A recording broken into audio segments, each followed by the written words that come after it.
and hopefully you can see everything we have going on here. I think we're good. I think we're good. So, good morning, everybody. We are making a lime cheesecake this morning. It's a very tasty, fresh cheesecake. I think the base being made with ginger nut biscuits or cookies, it really adds a different flavor than just using, in America here, your graham crackers, or in Britain, our digestives. So let's crack on and get this done. So to start with, we are going to get our butter melted. So the recipe is on my website, so do go there to get it. I'm just going to put this in the microwave, which is behind me, just for sort of 30 seconds and let it sit there. I will check whether it's fully melted in a moment. I have my ginger snaps here, and the way I crush them is I actually take a bag and I'm going to put all the biscuits in the bag like that. We're just going to move everything out the way.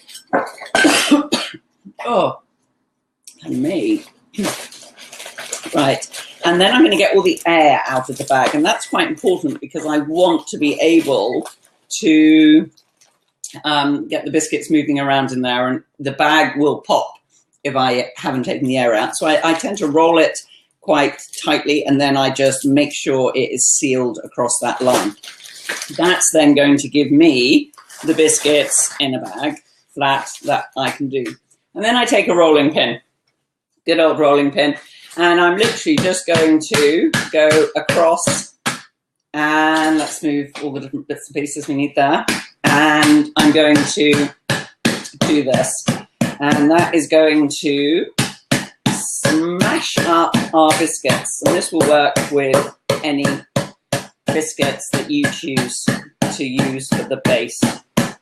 It doesn't actually take long, but I didn't think you needed to stand here, sit here and watch me do this the whole time. So I have already got a bag ready. But you can see already they are broken down.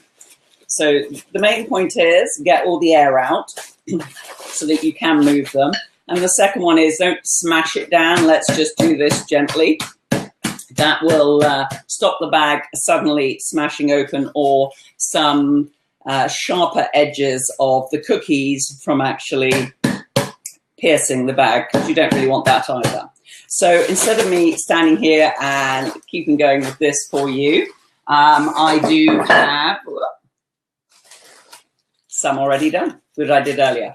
But you're looking at 4 to 5 minutes of just gently standing there doing that. And you are going to have a nice crushed biscuit base. So let's see what our butter did on 30 seconds. Pretty good. It has melted down. So all we're going to do now is add our biscuits, our ginger snaps. There we go. And then take one of our glass slicks and just mix that butter nicely all the way through it. And that will give it, look at that, which way? I think you can see anyway. I use the glass jugs as best I can so you can see, but they've obviously changed to a different color, and that's because they've all got butter on.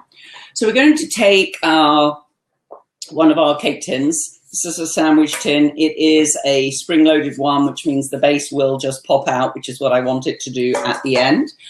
But we are going to line it. This is parchment paper, so it's in a square, and I am just going to, might be in a rectangle, just going to fold it in half and then half again. And then hold your fingers at the center of that square and go again. There we go.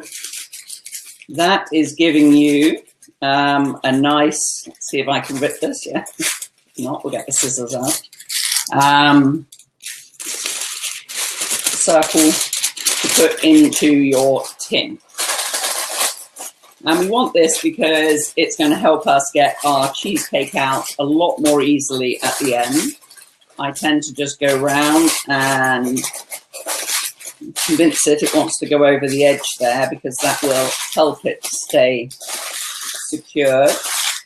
So now I've done that, I can just put my biscuit base straight in there like this. In, nothing too exciting about that. And then I just take a dessert spoon and I'm literally going to push it down into all of the corners. So I'm just moving it that way, hopefully you can see. So the small amount of butter that you have put with these will be enough to turn it into a firm base. So, and still keep a nice crumbly sort of texture to it. There we go, done. It's our base done. It didn't take long at all, did it? One reason I love this recipe. It's a firm favorite in this house. Right, there we go. I'm just going to put that to one side. I need it in a minute, and certainly not right now. Okay, so next we are going to work on our topping for the cheesecake. And I'm going to be using mascarpone cheese for that, or mascarpone. I hear it both ways. I don't really mind. I just love it. So I'm going to get that into this glass jug. There we go. Now, one of the points to remember when doing this is you can curdle the cheese. What will definitely curdle it is if the temperature between the lime juice going in and the cheese is vastly different. It won't like that. And also if you try and mix it too aggressively. Now I do use sometimes a electric mixer, handheld, to do this, but frequently I just do it with my hands because, well, not my hands, but with a glass lid. I measure it. Can't even get into this one, so that's good. Let's see. There we go. I love having always a bowl there that I can put all my bits and pieces as I finish with them into. It just keeps your workspace a lot tidier, and that's pretty key. So here we go. Get it all out. You don't want to waste any. There we go. That is the mascarpone in here, and I have a little bit of icing sugar. Icing sugar is so, or powdered sugar, is so fine that it really does get lumps in it very, very easily. So sieving it will work. It's just a nicer way to put it all through the mascarpone. So let's just give it a quick little sieve there.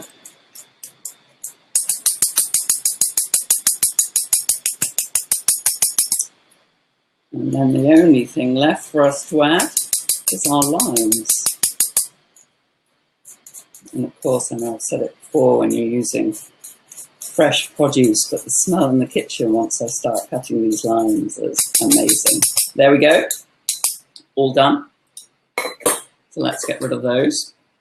Now, the recipe is saying 2 limes. The reason I have 3 here is I know when I used to do this in England, the limes were a lot bigger than they are that I have here. So I tend to just use 3 limes. Here we go. So I am using the zester to take the zest, there we go, off of the limes. Now if you have a grater, you can use that on the finer one, and this is a microplane, very popular. You'll find them all over the place. So whatever works for you, I quite enjoy using this. It also will give you some lovely long bits to put on the top if that's what you wanted to do at the end, and give it another nice flavour. So I'm just get all of these round, and then I'm going to use my rocker blade to actually chop all of these up a little bit more. So here we go, and it literally will, and I find this a way I'm very happy to do it. But it's your recipe, your kitchen, your way, so do it however you want to. And that is, I think, pretty key when we're cooking. We actually want it to be enjoyable. So adapt to what is your preference. Right, let's get our zest in there. And definitely the flavour of this cheesecake improves over 24 hours. The intensity of the lime does go all the way through.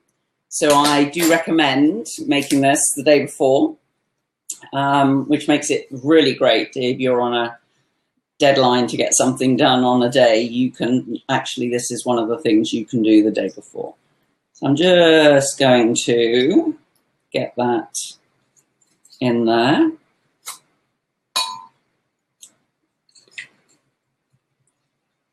And once again, I mean, obviously I'm using one way to get lime juice out, but there's a variety of ways. And if you don't have anything, then just put a fork in the middle of the lime and squeeze that way. I'll just show that. So you can literally just use a fork and then use your hands to squeeze it and press into the fork. And that is going to give you the, do make sure there aren't pips in there, or if they are, that you're getting them out. Won't be quite so nice to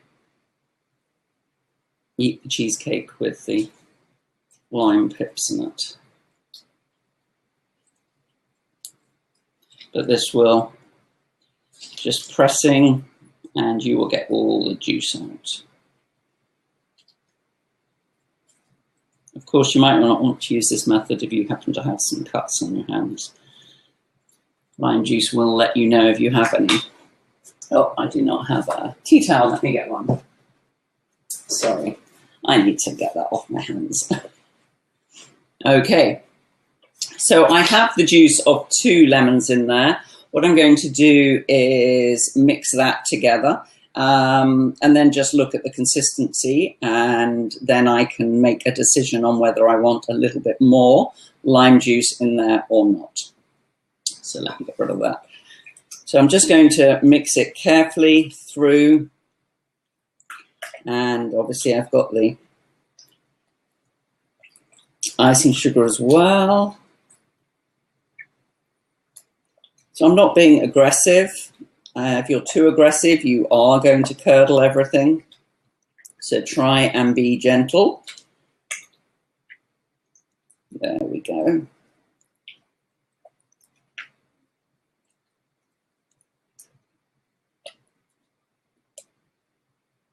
And that is definitely, I do not need any more lime juice. So it has mixed in beautifully. So if I bring that over this way, get rid of this as well, you can see that's very smooth nice looking. So I am just going to move this slightly towards me. I'm going to put this straight on top of my base here.